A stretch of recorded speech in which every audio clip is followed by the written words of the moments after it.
Welcome to Finish the Fight, a gaming podcast. We develop and produce the highest quality gaming research in podcast form. I'm your host, Jesse Reiners. And I'm your host, Alex Kendall. And today, I regret to inform you that the cake, in fact, is a lie. But, well, depending on how you finish the game. Depending, but for me, it was a lie because I'm horrible at playing video games. Yeah, so obviously we were talking about Cooking Mama 2. Just kidding. We're going to give you some of that Portal action. We are covering Portal. Here, I'll put you on. Hello. That's you. That's how dumb you sound. Yes, we are covering one of Valve's somewhat original IPs. We'll talk about how that came about. But this is a Valve game. I'm sure you know them from Steam. Never heard of it. Which is pretty much all they do nowadays.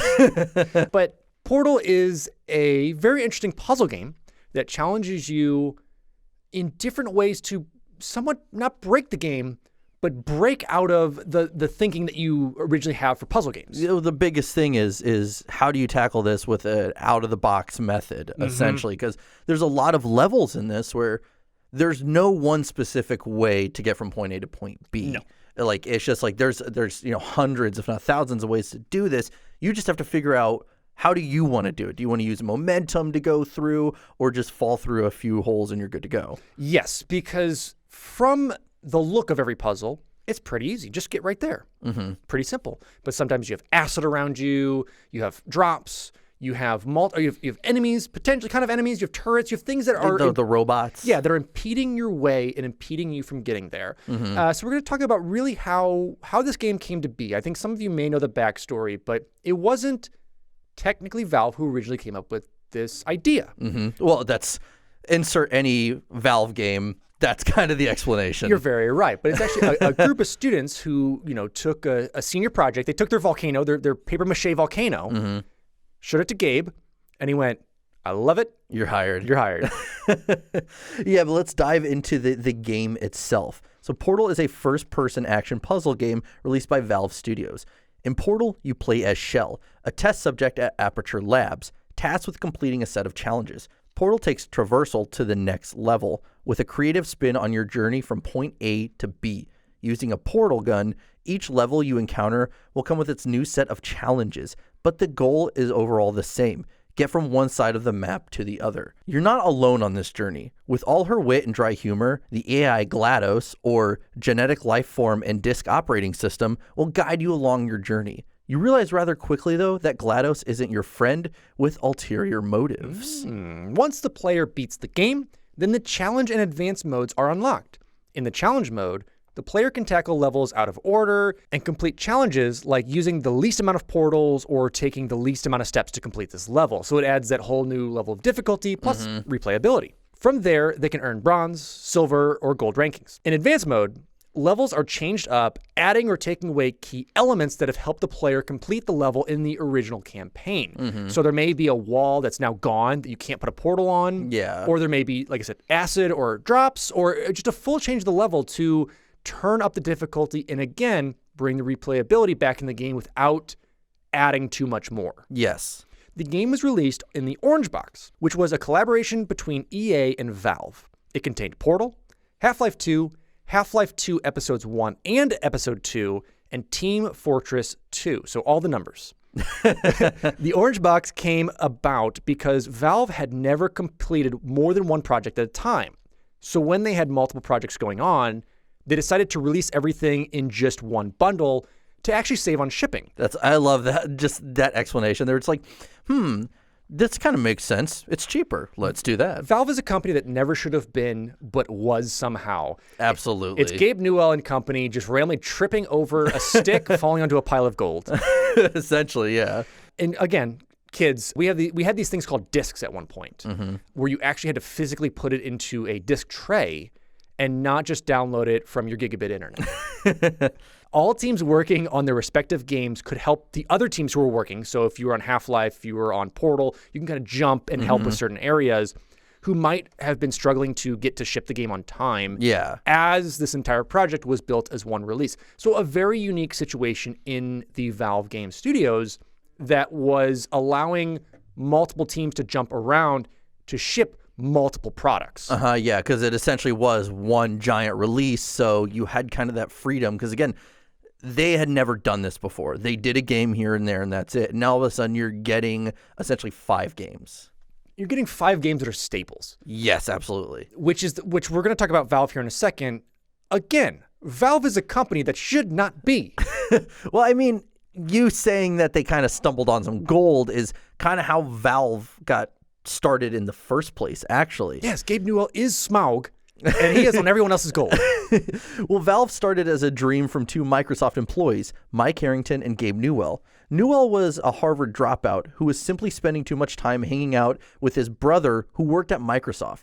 Eventually, Microsoft employee Steve Ballmer told Newell that if he's going to be spending so much time at Microsoft, he needs to do something there, and hired him. So we need to start doing that. This is what we're doing wrong. Yeah, imagine literally you're just like bothering people, and eventually they're like, just work here. But also, we would just show up and know no one. We'd like walk into IGN and just sit there. They'd be like, What are you what's up, guys? How you doing? Yeah, I'm here to see that guy. I'm here to see John. You know what, John? Did Yeah. I say John? I meant Pete. Yep, that's what I meant, Pete. Yes. Let's go with Pete. Yes, Pete Johnson. That's who I meant, Pete Johnson. Well, Newell, I mean, really is. He's a sharp dude. Yes. Because we'll dive into it right now. Is Newell spent 10 years developing the first 3 versions of Windows.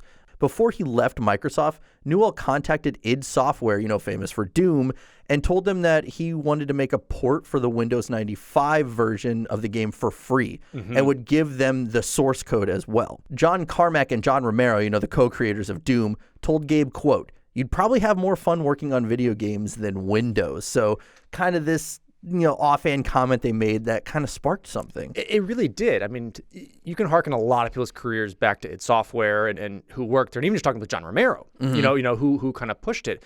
And you could tell that with Gabe.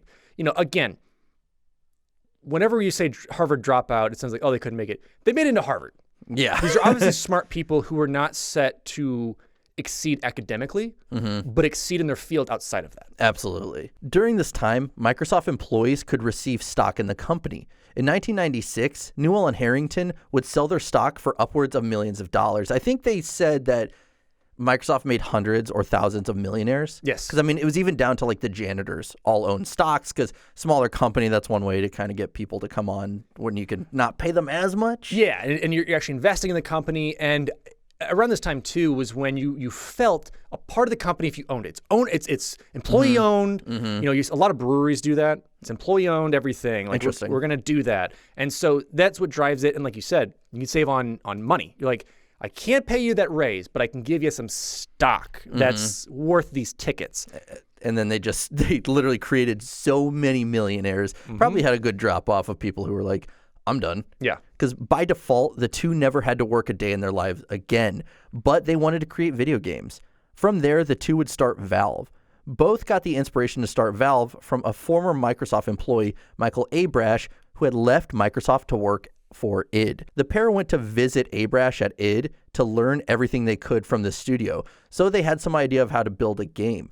id, for the most part, was less than thrilled about this and did not think that they would ever create a video game, essentially. They didn't think that they could make it as video game developers. I know they said that they were kind of like cool guying them. They were just kind of like annoyed that they were there. Yeah, and I think, when Romero's like saying, you should jump into video games, more like, you should come work for me. Yeah, and especially this is 95. Doom had came out. This is now a multi-million-dollar company at this point. So they went from just releasing the occasional game every few months to like this monolith of a game. So they're rock stars now. Yeah, well, within 96, as they're starting this up, we jump a few years later into 1998, where Valve would go on to release Half-Life, one of the most critically acclaimed shooters to date. This is obviously the birth of an empire. It was evident that Valve quickly became a force to be reckoned with. Valve would go on to start growing rather quickly, hiring developers behind the popular Half-Life mod Counter-Strike, and they would actually acquire TF Software, who made the Team Fortress mod. So this is, again, like we said, they're stumbling on this gold, and they're smart about it. Yes. They made a game, someone made a mod to it for Counter-Strike, and went, come here?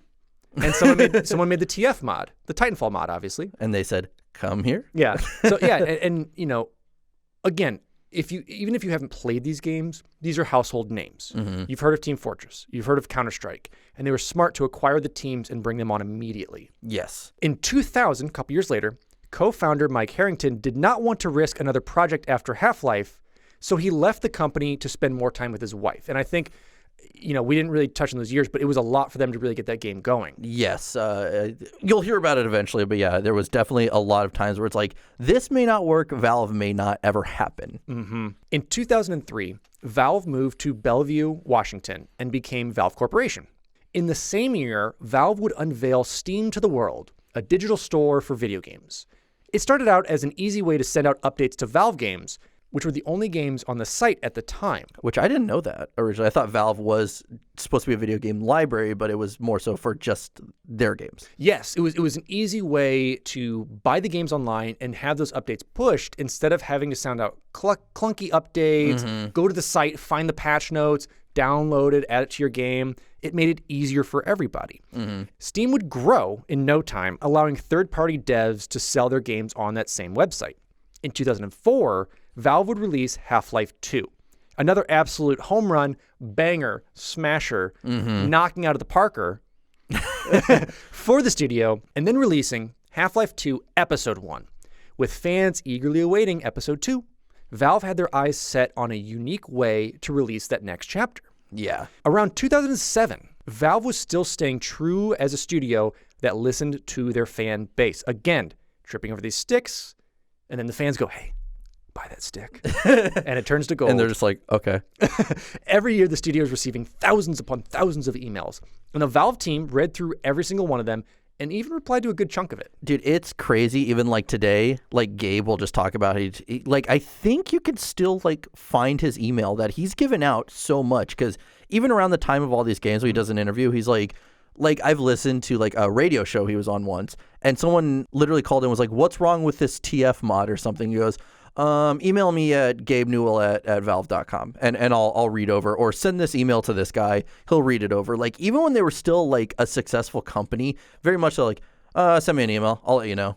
And again, I'm going to keep bringing the stick analogy, but it's really not. It's a company who, again, produced only a couple of things, but listened to their fans and actually functioned that way. Yeah. Instead of becoming this company that's like standoffish, you have a customer service department or a PR department. They all responded to this stuff. Yeah, like, again, how many billionaires like Gabe Newell are going to give you their email? Or at least say, email this guy who's like a pretty higher up person in the company. Yeah, who will take time out of their day and be like, oh, yeah, that's really cool. But that's what led to the success of the company.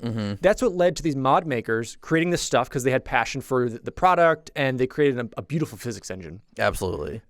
To being like, hey, guys, you worked on those mods. Why don't you just come work for us? Do you want a paycheck? Yeah. Like every week? We can arrange that. You know that passion project you're working on? Do you want to make money and still make that passion project? Incredible. And we're going to see that's really what's going to come about as Portal comes to. Because now let's dive into really why Portal and how Portal. Exactly. Why and how. And what Portal. And what Portal. Now, Portal didn't start at Valve. Rather, it started at the DigiPen Institute of Technology in Redmond, Washington by Nuclear Monkey Software. Students Kenneth Barnett, Eric Brown, Paul Graham, David Kircher, Scott Clinworth, Sam Lovejoy, Garrett Rickey, and Kim Swift created the game Narbacular Drop, heavily inspired by Eco, which I feel like Eco just comes up in every episode ever that we cover. What's funny, too, is I've never truly played through Eco. I've dabbled. I've watched videos. But everyone's like, you ever played the Bible? It's called Eco, and we just all love it. Essentially, yeah. The game was given that name due to the fact that if you Google searched the title, nothing would show up, which was still that time of like, how do we create something so original that it needs to stand out? But also, who is searching for that? Literally, the reason why it's known as Google search, it's not a real thing, and no one would search it. It's just a bunch of made-up words, malarkey. The plot involves the plight of Princess No Knees, so named because she is unable to jump. Captured by a demon, the imprisoned princess discovers that the dungeon she is held in is actually a sentient element creature named Wally. Using Wally's portal-making ability, the princess sets out to escape and defeat the demon. The game totaled a quick 15 minutes. That's a lot going on in 15 minutes, especially the fact that she has no knees. Listen, it's a tough life, no knees. Good thing Portal. The Narbacular Drop team presented it at the 2005 DigiPen Yearly Expo for graduating seniors. For this event, DigiPen brings in developers from all over the country to see students' project. The 2005 Expo featured many world-class developers, including Valve. Now, when Valve employees saw the Narbacular Drop demo, they would tell the students everything they did wrong with the game. I love that. So you could have done this, and this better. But surprisingly, the Valve team would set up a meeting at Valve headquarters to present the game. Unbeknownst to them, Valve co-founder Gabe Newell was part of the group listening to their pitch. So 15 minutes into the presentation, Newell asked them to be quiet and then asked what they planned on doing after college. He told them, quote, "I don't know who you people are, but I want to hire you to make this game on the Source engine." Newell loves Nintendo games, so he figured a game like this could appeal to a mass audience. Because at this time, it's 3 shooters they're doing. Yes. Half-Life is like a physics puzzle shooter, but it's 3 shooters. Yeah. So you needed something more for an everything audience. Well, again, it's interesting because you think, again, talk about a roller coaster. These guys from Valve show up, point out everything they did wrong with their demo, then go, okay, come give a presentation. Gabe Newell's there. Gabe Newell tells them, stop talking. Yeah. And they're like, uh-oh. And then he's like, okay, come work for us. Yes. Like, I just love, I don't know who you people are. I love that that's how he starts out the quote. Again, they've done this company somehow and done it so well. And I think it is that relation. It's Gabe's relation with this and being open. He is, I don't even call him a leader. He's just one of the guys there who happens to lead the company. And it's like, yeah, I mean, that sounds really cool. What do you do after college? What's your plan? What's your plan?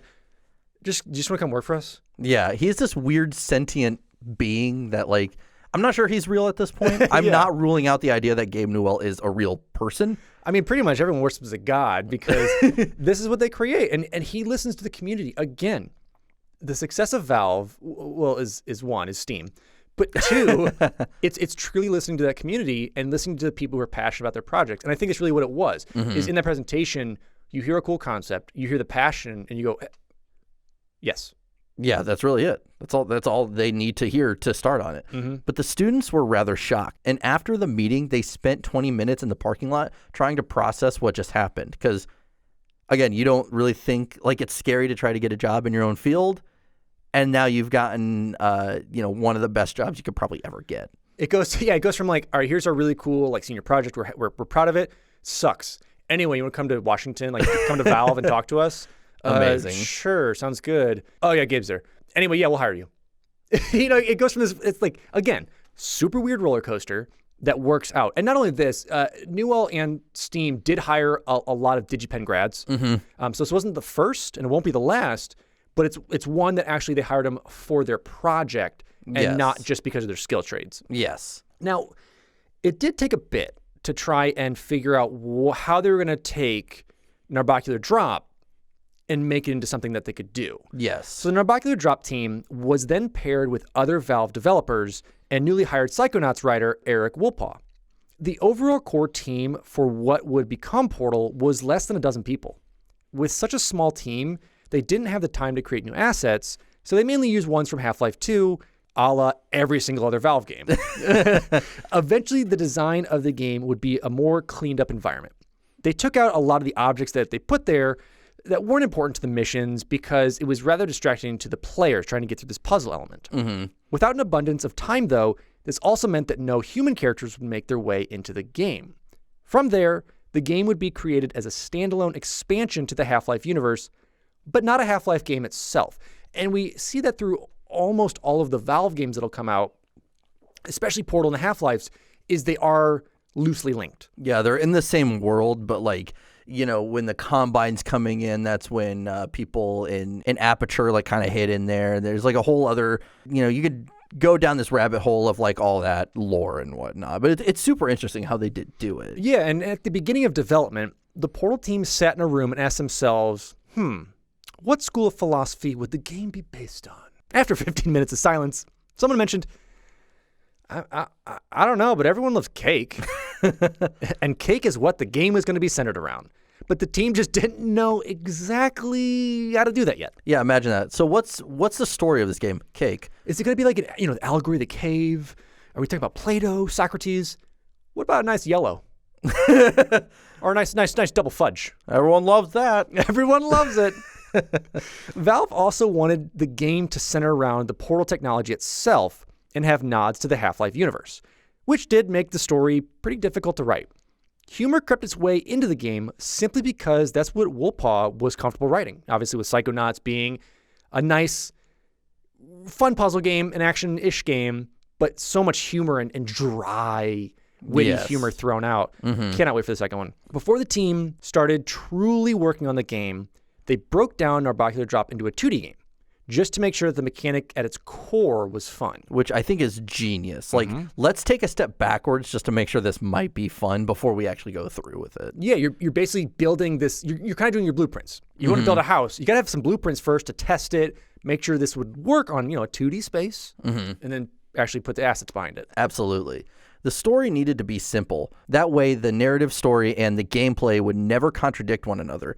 At GDC 2008, Wolpaw stated that the game was going to be a, quote, lean storytelling machine if it killed us. This meant that a lot of good dialogue had to be cut from the game, but it was for the better. It really was. I mean, if you've ever played the Portals, especially Portal 1, there's not much dialogue that goes on. It's all GLaDOS. It's a one-sided conversation with GLaDOS and you, with the environment kind of responding to it. Yeah.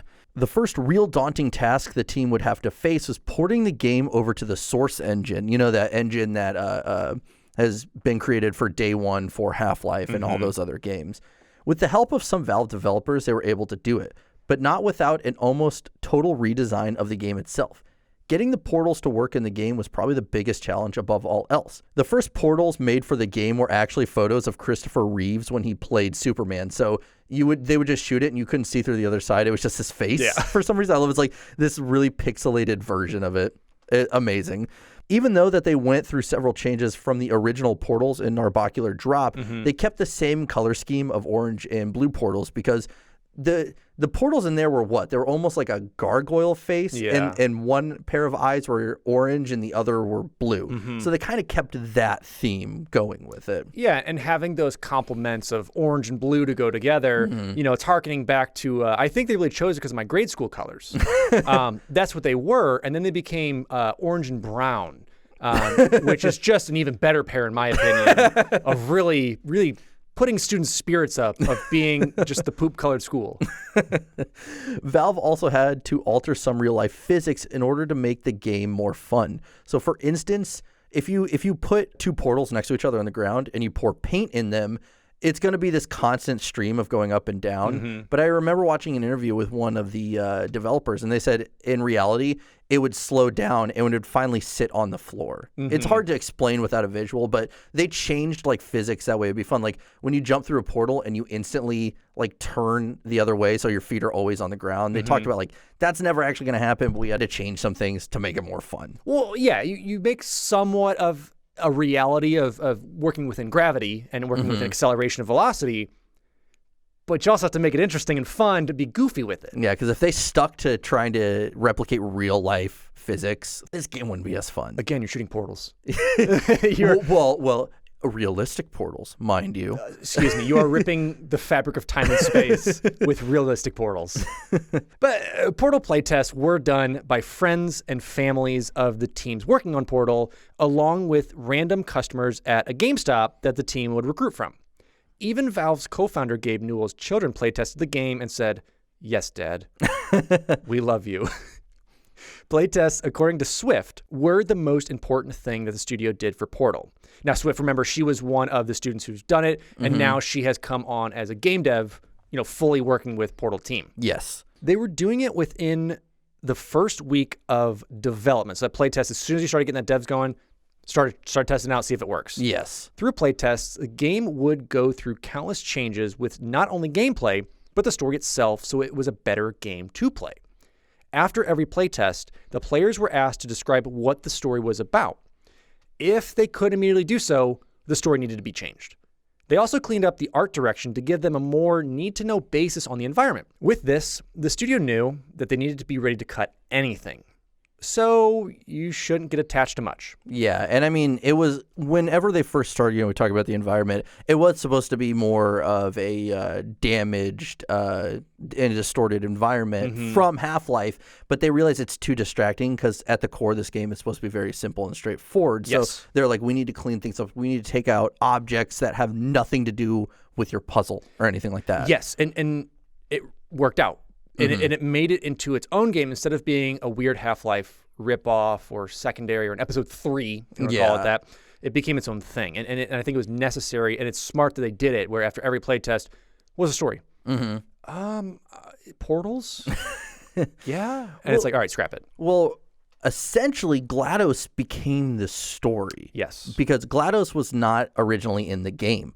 Playtesters had fun playing the game, but kept asking, when does the game actually start? Valve knew that they needed an antagonist when hearing all this feedback, and the game still needed to have some kind of consequences in it. Without it, they were just playing a lengthy tutorial. Because, yeah, at the end of the day, unless you have GLaDOS' voice nagging at you, you're discovering, the sketches of Ratman, like all that stuff. Like, if you don't have that, it is just like this weird, really chill game that you play occasionally. It's a weird sandbox. It's a weird sandbox that's like, it's almost like it would have been a playtest for Half-Life of testing out the physics on these levels to see if it could be used in the game. Pretty much. Now, while trying to figure out who the main protagonist of the game would be, the team used a character from Half-Life 2 as a placeholder during development. Newell approached the team one day and simply suggested that they make the protagonist a woman, so they went with Newell's idea. Thus, GLaDOS was born. GLaDOS pushing the player to use the companion cube actually spawned as an idea from Woolpaw. He was reading declassified interrogation manuals from the government, as you do on a nice Sunday morning, and learned that when someone is in isolation for a long time, they get attached to inanimate objects. So that kind of becomes think of Castaway. Having Wilson, the volleyball. Yeah, exactly. It's that type of thing. When you have no one else with you, you're trying to latch onto something. Yeah. The pink hearts were also added to reinforce the idea that they're special and you should take them with you. Yeah, because I think it's level 17 where GLaDOS has you go through this whole mission with this companion cube, and then GLaDOS says, now destroy it. Yeah. And that's like one of the things you're like, but why? And the hearts were such a good take, and it is that tongue-in-cheek comedy of like, it's having GLaDOS as a robot trying to understand humans, and it's like, you like hearts, you take this thing with you, you love it, now kill it. Yeah. So it's horrible at the same time. And that was a turning point for a lot of people. GLaDOS throughout the game, we'll talk about it, gets a little suspicious on how she's acting, and then everyone's like, okay, I hate GLaDOS now. Yep. Because at the end of the game, GLaDOS mentions the party associate that will escort Shell once she leaves the facility. So as we're getting there, it's like, someone will take you out, don't worry about it. Like, yeah, because I think it's when you escape, spoiler for the thing we're going to talk about here soon, GLaDOS Sorry, spoiler on like a 20-almost-year-old game, but continue. She says like, oh, I'm going to try to kill you. And then when you escape, she goes, I'm just kidding. Lay down on your belly and our party associate will come get you. And we're just going to go have a good party. Like, again, it's so dumb, but it's funny. No, it was great because originally the robot would be seen in the shadows stalking Shell. And at the end of the game, drag her back into the facility after she escapes. Initially, the robot was cut from the original game, but in 2010, Valve would update the game through Steam, adding in the new ending of the party robot, rather than Shell's original ending of triumphant escape. Yes. This update also added cryptic hidden images and Morse code to the game as well. Yeah, we'll dive into that here. With the game being rather popular, but only available in the orange box, Valve approached Microsoft and told them that they were open to selling Portal on Xbox Live Arcade. Microsoft initially rejected the idea as the game was too large, and eventually Microsoft would bite and Portal would be released through Xbox Live Arcade as Portal, Still Alive, for 1,200 Microsoft points or $15 US.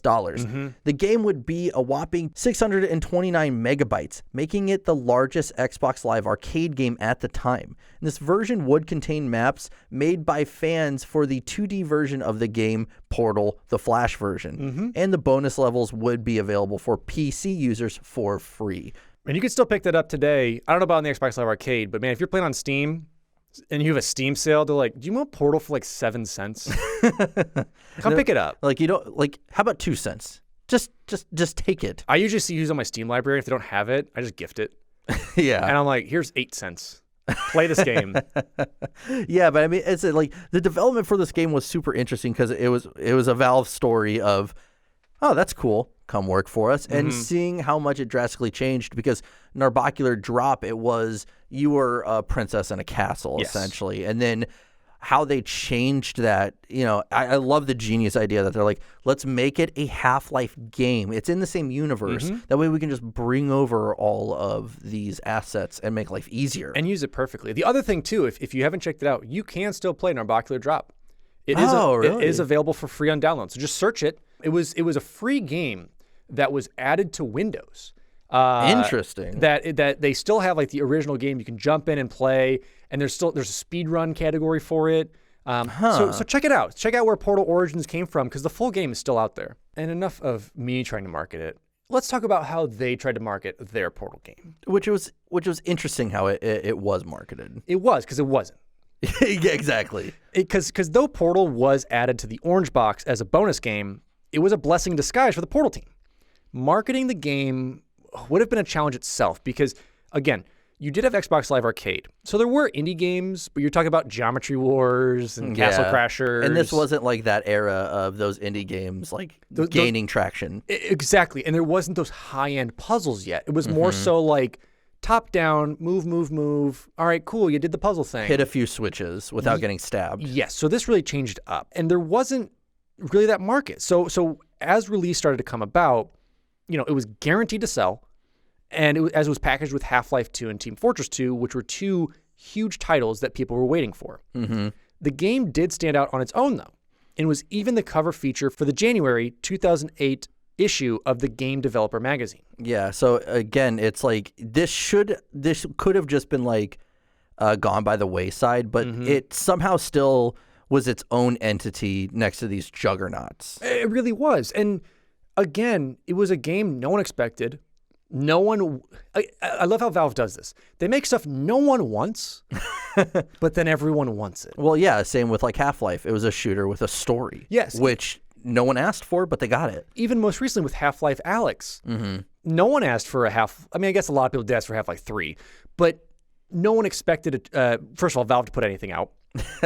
Two, to have a really well-done physics game in virtual reality, VR, having like the Valve virtual reality system and having something that works so well with the Index was amazing. So the marketing there, like we said, geniuses with it of first of all, I think the Orange Box was super smart.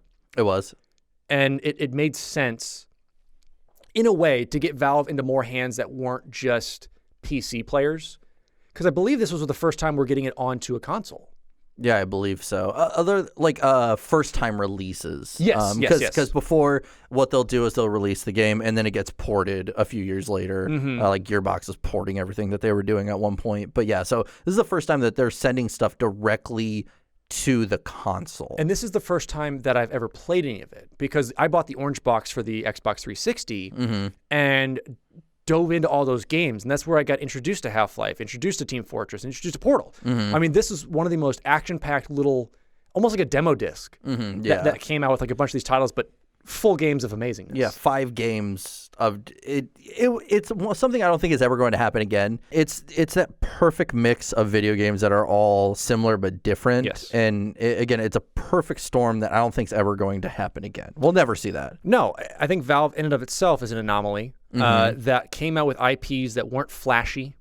They weren't something that was like in your face with the marketing and with videos and all this other stuff. That has just kind of rode that wave on it, and then started. Obviously, it has Steam, which was just started as an updater, basically. Yeah. And then as third party got on there, I mean, that is the quintessential go-to buying place on PC. You still have Origin, you still have the Epic Store, you still have a couple other avenues, but Steam is still, for me at least, my true go-to if I'm going to go purchase a game or have a game library. Absolutely, but really. Is where, we were talking about how it's an odd anomaly. Even how it was revealed was kind of bizarre.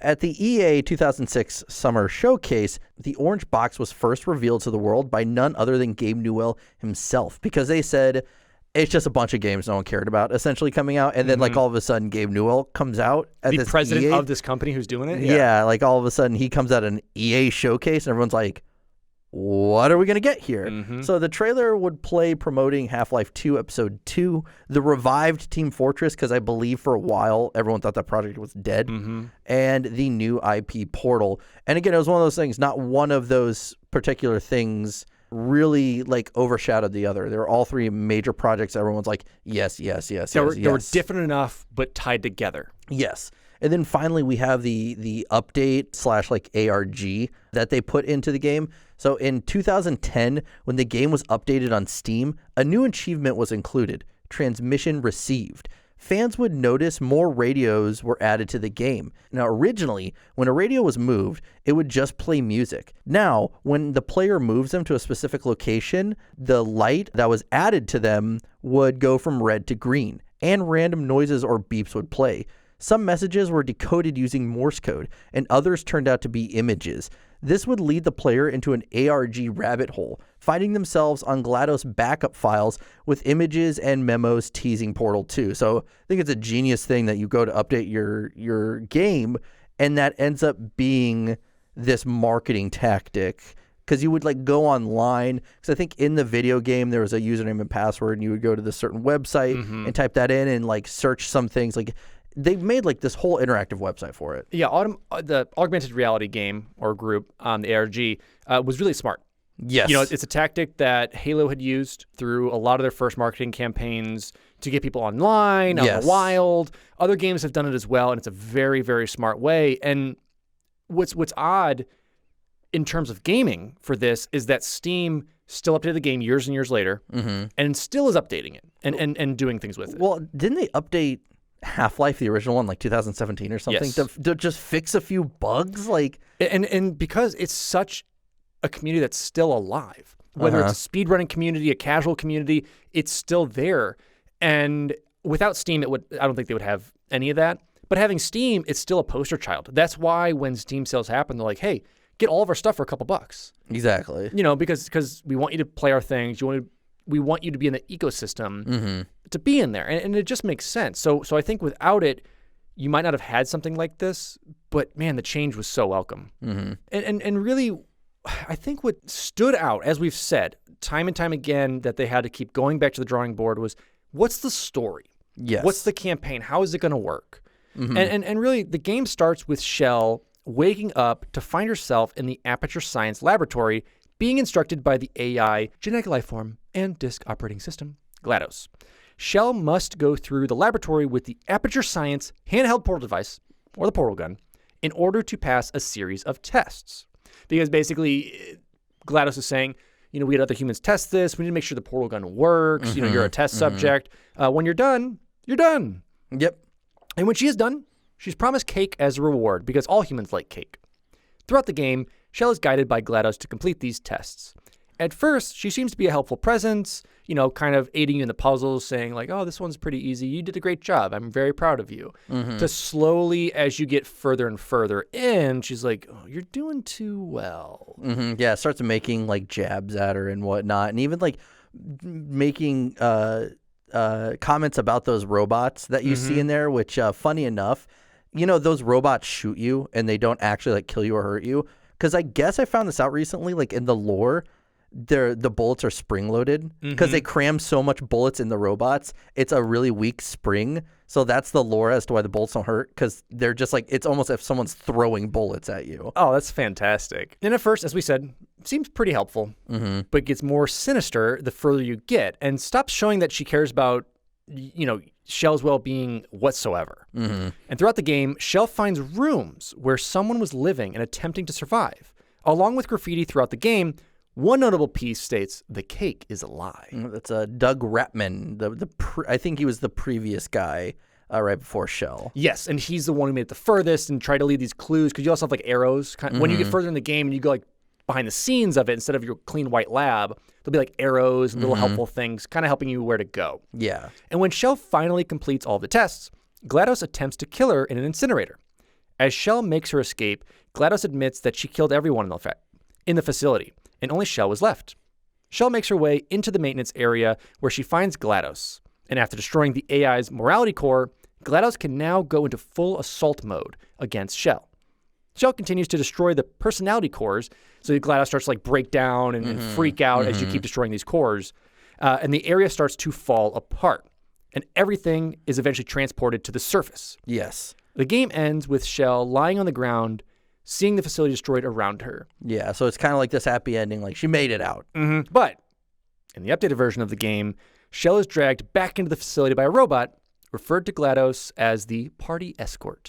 Yeah, so they were just like, you know what? No good ending for her. She's going back in, which I mean, now they know they're doing a second one, they need a reason to get Shell back in the game. Because I think when they first wrote and released this, I don't know if they were planning on doing a sequel. I don't think they knew what they were doing ever in any of their games. I think they're just like, all right, let's make it, but then let's only make 2 everything. Yeah, but as I said, the campaign is super straightforward, and the story is super interesting. Is that because you start getting destroying Glados's personality, cores, and that's how you kind of overall defeat her, because you have to shoot. Essentially, she's shooting rockets at you, and you make the rockets go into portals that shoot that, and then you grab them and throw them in the incinerator. Probably revenge for the companion cube you had to destroy. It's true.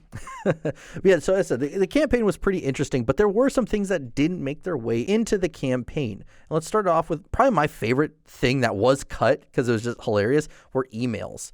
So after the developers were discussing putting emails in the game over email, they realized reading the emails they were sending weren't even fun. So why would that be in the game? Yeah. Like send it back and forth. Like, should we include this one? Should we include this one? It's like, I mean, I hate doing this. This is just work. I hate emailing in real life. Yeah. Yeah. So anytime I have to do a game where I have to read a bunch of notes or emails, I'm just like, but thank God that they cut them. But, I've also talked about the Ratman, or Doug Ratman, who was cut just due to time constraints. Yeah, he's supposed to be an NPC that you were supposed to interact with at times or see. But I think it made the game even better and more mysterious just having his left behind trail. Yeah, and I think they do eventually do a tie-in comic for Portal 2 where you actually learn more about him. But and then the next thing we have is Glados. Her original form was supposed to be a shimmering cube. So I think almost like holographic, but yeah, it's supposed to be almost like a sentient AI with no reality tied in. But it's so much better having a physicality to it. Yeah, because you can't shoot a hologram with a rocket launcher. But I love that justification you have for it. I can't shoot it with a rocket launcher. Why do I want this? What's also interesting were the final boss fights. So several boss battles were created. One with James Bond lasers. The second was actually more of a... we have sharks with freaking lasers on their freaking heads? I wish we had that in Portal. We also had more of a combat level with guns akin to a first-person shooter. And then the final one that was cut was going to be a chase sequence. Yeah. Which was the only one that I think would be viable as far as the game was. Like, if you're running through and have to portal, like, more of that's like quick-paced puzzles. Yeah, because that's what they did when GLaDOS tries to kill you, is you have to think on your feet and get through this really quick. And it was a little slower pace, so that's fine. You don't get too anxious. So I think if they did that, that would have worked out. Yeah. Next we have is that, we talked about their orange and blue portals, and they even got that color scheme from Narbocular Drop. But at one point, they were blue and red. And I think there was even a green one as well, that they just decided these two work, and I think they do. Just the color palette is perfect. It's clean enough. It's not too, because I think red and blue is also just like, they're too close, not too close to each other, but being complements within it, they're just too close. If you have like a tertiary, like orange and blue, it made more sense. Yeah. And then finally, Valve considered a co-op mode, but they couldn't really come up with a way to make it fun until they're like, wait, we got it. Portal 2. Let's go. Yeah. So overall, not too many crazy things were cut, any crazy aspects, but still interesting to see some of the ideas that they had for this game. Yeah, and it's really great that we got what we did, and they took a lot of those ideas, that, as Jesse had said, that were cut, applied them to the second game, or scrapped them all together because they just were not fun. Yeah, because I mean, a lot of sequels you play are partly a sum of cut content from the first one. It's a continuation of what worked, plus things that you wanted to try that couldn't make it, or that didn't work necessarily there, and improved upon it. Yeah. One thing that I think did work really well with Portal, and works well with a lot of the stuff that Valve has done, is the soundtrack, the music, the noises. The Portal video game soundtrack was composed by Kelly Bailey and Mike Muraski. While brainstorming for the music, both Bailey and Muraski felt that there were two main styles that needed to be heard: a future of the 70s, on the outside. And once the player was in the, quote, behind the scenes part of the game, a future of the 80s style.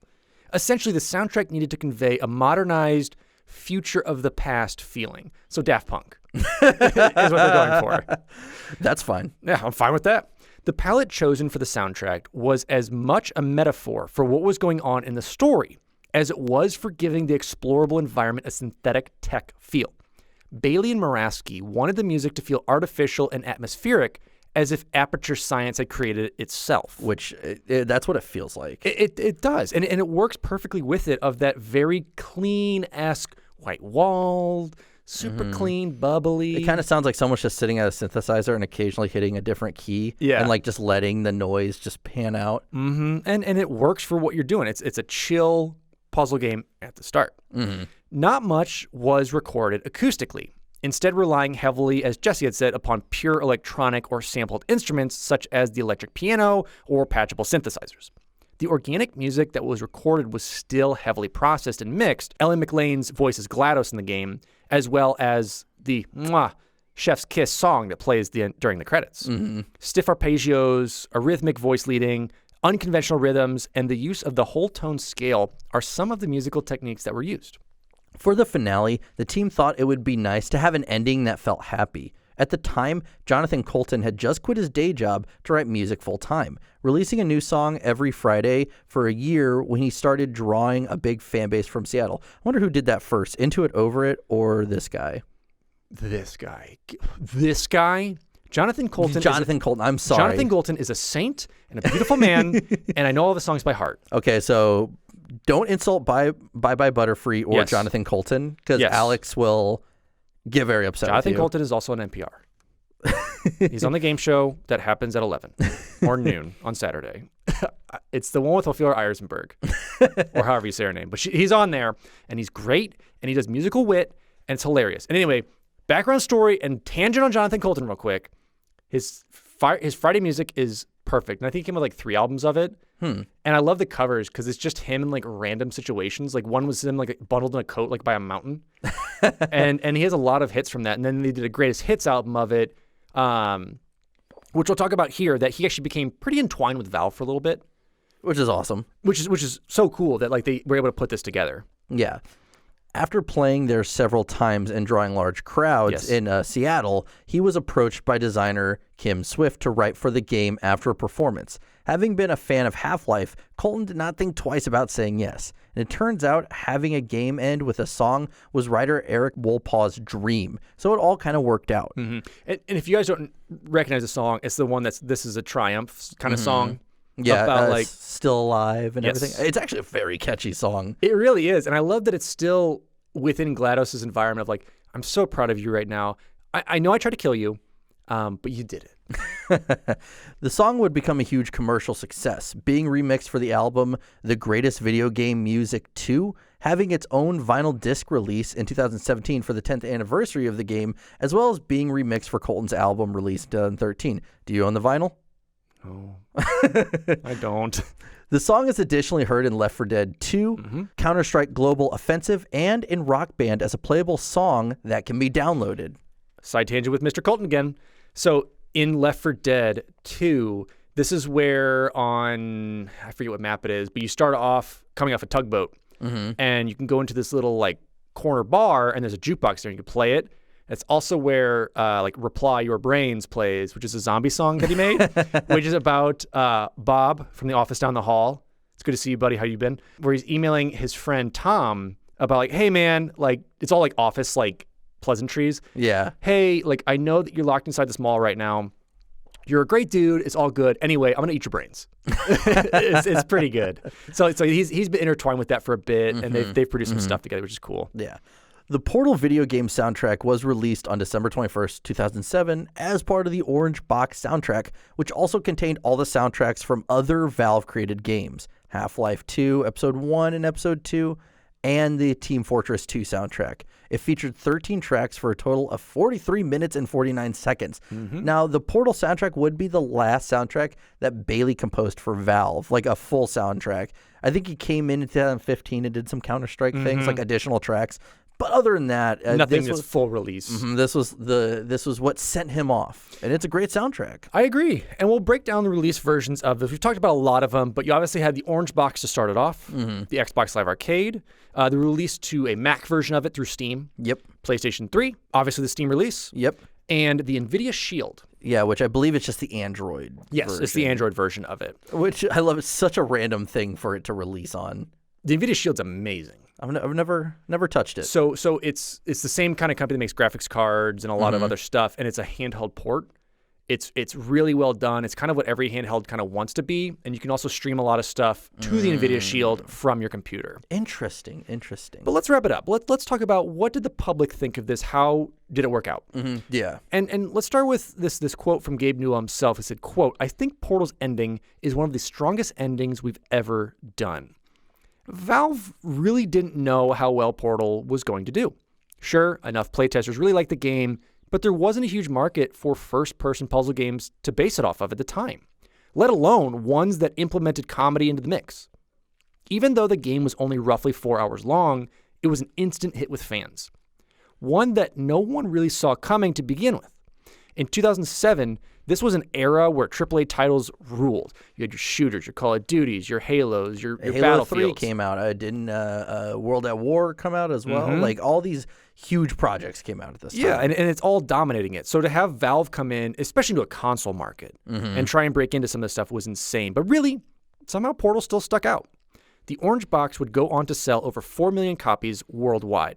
When Valve launched Steam for Mac in 2010, they would offer Portal for free for a limited amount of time, in which over 1.5 million people took advantage of this. Incredible. Now, in 2009, ThinkGeek posted on April 1st that they were releasing Portal t-shirts that would act as a mirror, equipped with LED screens and a camera in the shirt. Yet many fans assumed this was real before they actually realized that it was April 1st. Now, ThinkGeek would have to tragically inform fans afterwards that after 128 test subjects were injured or maimed, that they would not be releasing the Portal t-shirt. So here's the thing. We don't know if it's real or not. I mean, they unfortunately had to shut the project down. 128 people possibly lost their lives to this. I mean, it's a tough project to shut down. Well, it's cool seeing like these pop culture references now, because Portal is pop culture through and through. Seeing that, and there was such a high demand for it that they were like, people don't get that this is a joke. Which is a perfect April Fool's joke, and I love it. I love the response to it of like, now we're really being tongue-in-cheek about what Portal is, and having GLaDOS kind of being like the Hot Topic wet dream type thing of like that character that's like witty but dry but serious but it's still robotic. It worked out for a lot of those fans and worked out to, like you said, be this pop culture reference, and really the only, at the time, I would say pop culture mainstream from Steam or from Valve as well, because Team Fortress 2 and Team Fortress has its own crazy fan base that do their own thing. But as far as like the public goes, this was it. Well, yeah, and especially a lot of people say that Portal should be a starter game. Yeah. Like no matter how old you are or your experience, anything like, well, you have no experience. But if you never played a video game, play this one first. Yes. This will help you. Because not only does it get you excited about playing a game, it's fun to play, but the dry, witty humor, the whole story narrative of it, and the crazy ending to it is something that I think allows, and that's why in today's standards, indie games have such a foothold. Yes. It's allowed people who've never played a game or have only played, like, let's say a Mario game or something like that, to get into it. And so that's really where Portal started it, I think, for everybody. Absolutely. Now, Portal not only makes an appearance in the LEGO Dimensions game, where we also see Doug Ratman, who has 4 cameo appearances, and that LEGO Dimensions appearance also got Portal its own set. But director Guillermo del Toro even used GLaDOS' voice in Pacific Rim. This was Valve approved, of course. So that's really cool. They literally he loved that game so much. It's like, can I use GLaDOS for my giant Hollywood blockbuster movie? And they're like, yes, please, sir. The game has gone on to win dozens of awards and accolades, like Polygon placing Portal as the 84th best video game of all time.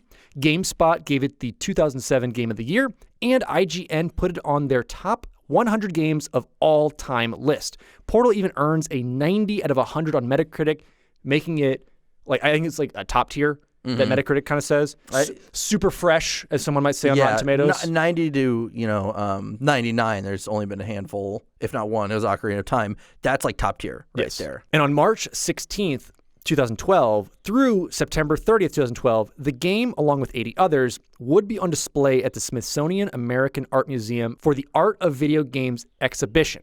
Yeah, this is that era where we are truly, I think mid-2000s and up is where we started seeing that argument of video games being art come to light, and more people realizing that they are. And a bit of Alex trivia. When I was in Scotland in 2014, 2015, whatever, I went to the National Museum there, and they had a video game exhibit.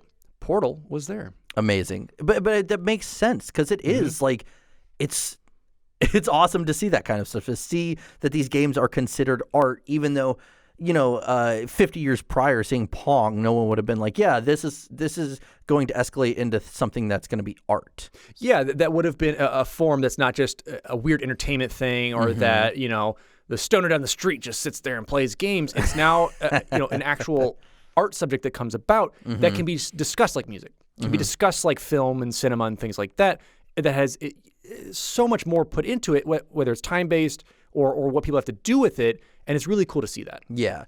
In 2010, college professor Michael Abbott, who teaches at the Wabash College, Crawfordsville, Indiana, requires students to play Portal as part of his, quote, required reading. The same class requires students to read works from Aristotle and Shakespeare's Hamlet. He plans to incorporate more video games into his curriculum. And in 2011, Valve invited students from the Evergreen School to visit their office, play Portal, and design levels for it. They feel that the game is a way to make physics, math, logic, spatial reasoning, probability, and problem solving fun and interesting. This was actually a collaborative effort from the White House called The Digital Promise. So this game is starting to see itself become, like Minecraft, part of everyday lessons at school. Yes, something that has evolved from just being a fun puzzle game to being an actual, like, hey, this is like fun physics. Yes, absolutely. Like this really changes it up and makes it, instead of just on paper, like,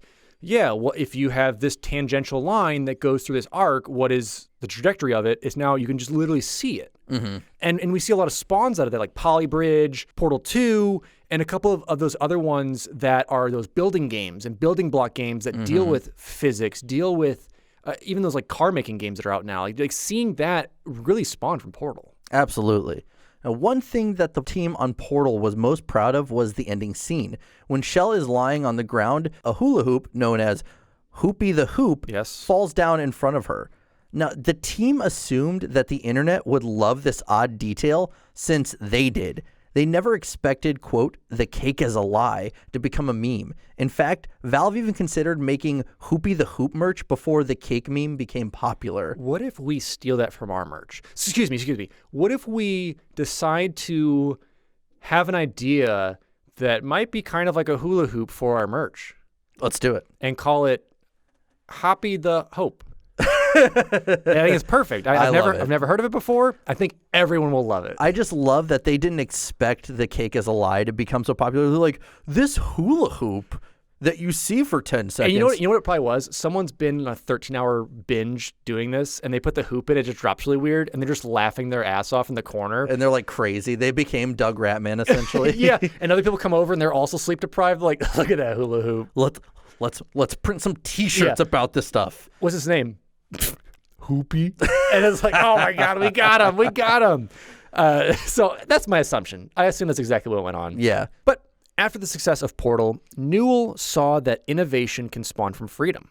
Newell would have most Valve employees stop work on their current projects and have them work on new mechanics in video games. He thought that someone at Valve could make something as innovative as the portals in the game and use it as a Portal sequel. Which I think they were experimenting with depth of field on a camera, which is super bizarre, but... And kind of ahead of its time. We really didn't get... We still don't have true depth of field in gaming, but Polygon put out an excellent video about this that talks about how well they've done with artificial depth of field. You know, in Death Stranding, regardless of what you think of the game, they've done amazing using depth of field or artificial depth of field to give you that sense of draw distance, to give you that sense of focus, like on those monster cans. You need something to really have Beautiful. that. I know you love it, and that's where we're having it. So to have something like that and to have it that early to try and do something to, first of all, to create artificial depth of field is insanely hard. Working in photography, it's something that we work on a lot, to either create drama, to create something that is in focus, whether you're shooting macro food or flowers or shooting portraiture, it's something that you really focus on.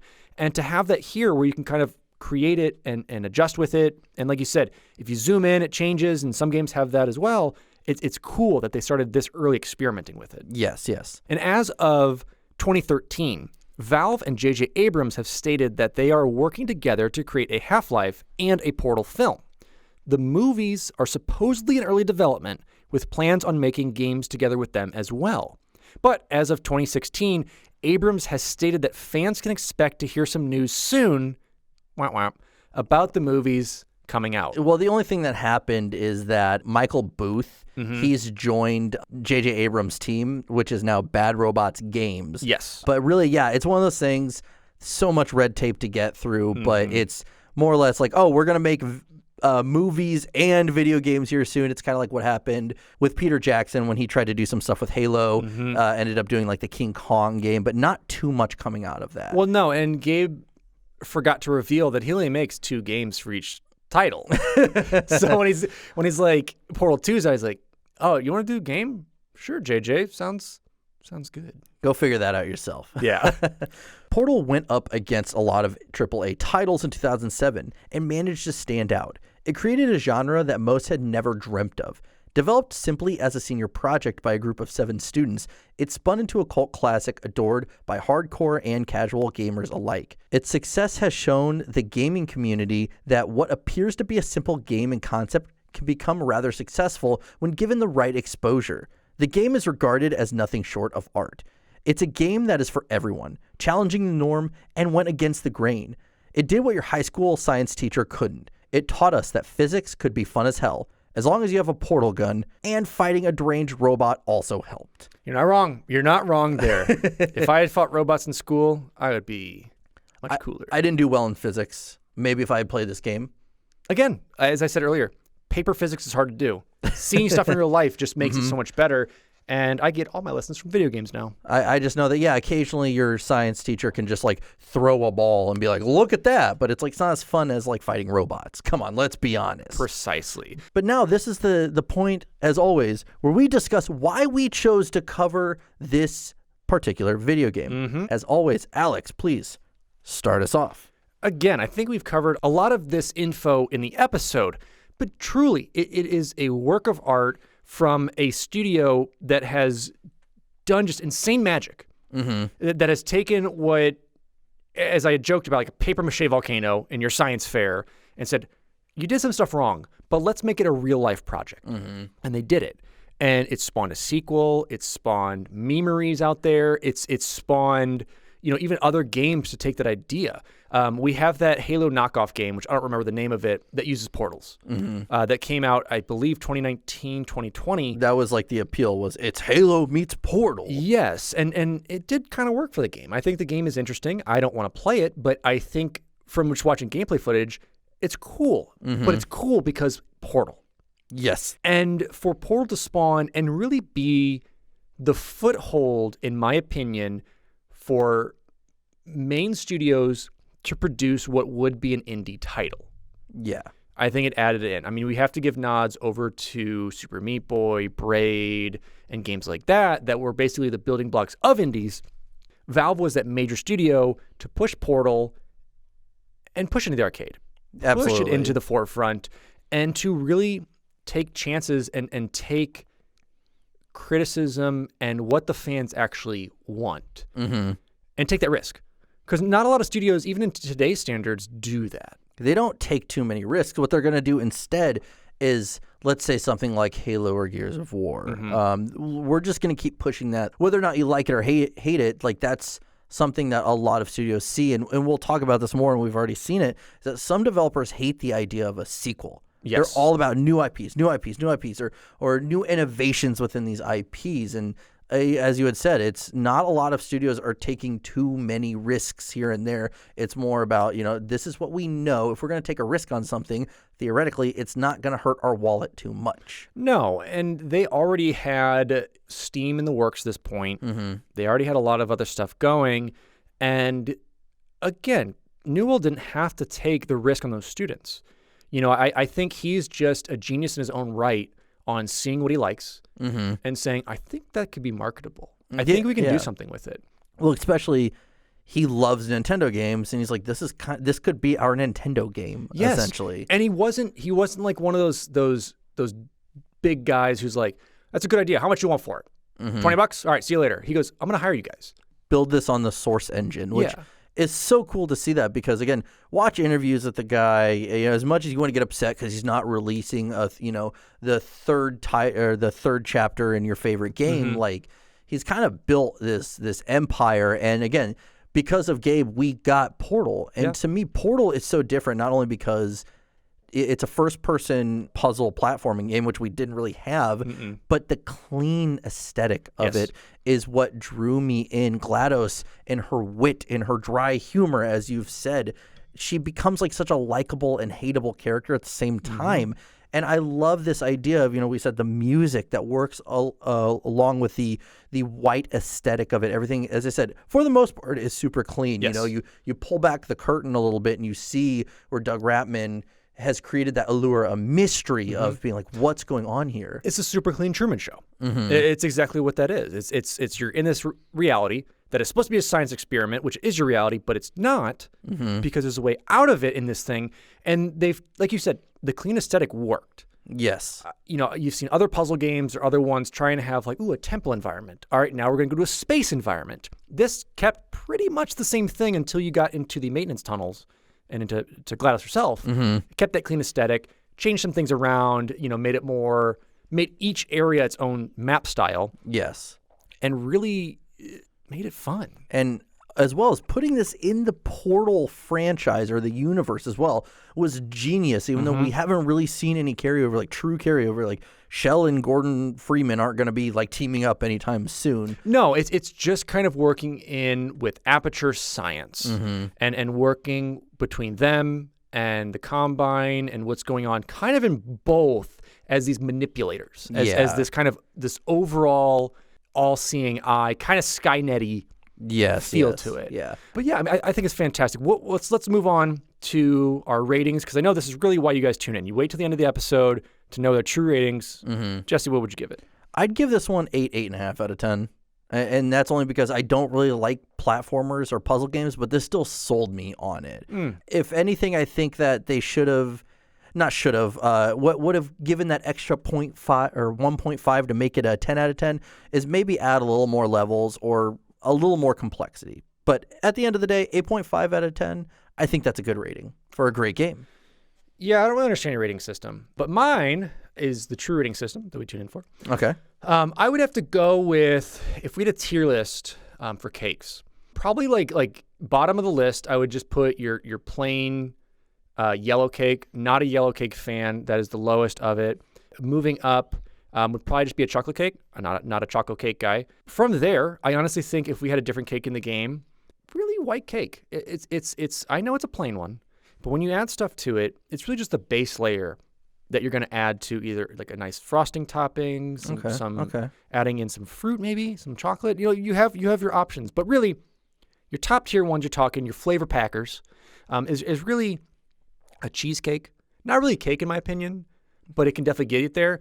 But It's still good. It's still good, but top tier cake, brownie swirl. It's not really cake, but brownie swirl gets you that brownie batter mixed in with a yellow cake batter, which I did put lower, but you got that mix going on. Top tier out of Portal. So if we wanted to add more cakes to Portal, probably a nice brownie swirl. We'll go with that. Thank But you. that was our coverage of the legendary Portal. Sometimes the cake is a lie, sometimes it is not. Research was done by Jesse Reiners and Evan Barr. Cover art by Jesse Reiners and Jessica Wellickson. And music written and composed by Evan Barr. And this one, as I've always said, those people not important. What's truly important is our Patreon and our patrons. Well, of course. This one was actually voted upon by our patrons. So we given them 4 games a month. They get to vote on basically which one we cover. Mm-hmm. And they get to choose from there. And not only that, on our Patreon, you get plenty of bonus content, including t-shirts, stickers, an entire new show that Jesse and I have created called From the Bargain Bin, as well as interactions on Discord and plenty of others. Check it out over at patreon.com/finishthefight. And we're going to thank those people today, starting with Charles Zitter, Taqtix, Sky the Bear, AngryCanadien, Grant Dillon, Mr. Chofe, Cowyn Fong-Feliciano, DGamer1298, Alex Harper, Dilfix, Nick Heimann, Brandon Christian, Richard Scanland, McChief, Big PapaSemechki, GrantODST, Loki 2014, Nathan Vandervort, ClimbingSpork, Mr. 1898, William Krull, and Cameron Collier. I think that's how you say it. Cameron, let me know. Collier or Collier. You let me know when you listen to this, and I'll let you know that you listen to it. And be sure to check us out on Facebook or Twitter, on Instagram. If you have any questions about the show, you're curious about what direction we're going to go with what episode or anything like that, let us know. Send us a message after you like and follow us, of course. And also be sure to join our Discord. That is a direct line to Alex and myself. If you have any questions or you want to share, what beer you're sipping on, what you've been eating, any gaming news, anything like that, we're happy to discuss all of that with you. So click the link in the bio or of our social sites or the link in the description and join our Discord today. And as well, catch me on Twitch. We're going to be streaming some games. We're going to be streaming some podcast stuff, some talks over at twitch.tv/Sourman70. That's SOURMAN 70. We'll be doing some fun stuff. As I had said, that was our coverage of Portal. Did you like the game? Did you hate the game? Let us know. Do you agree with Alex's cake tier rating? It's the only rating we need. I'm your host, Jesse Reiners. And I am your host, Alex Kendall. And thank you for tuning in to Finish the Fight, a gaming podcast.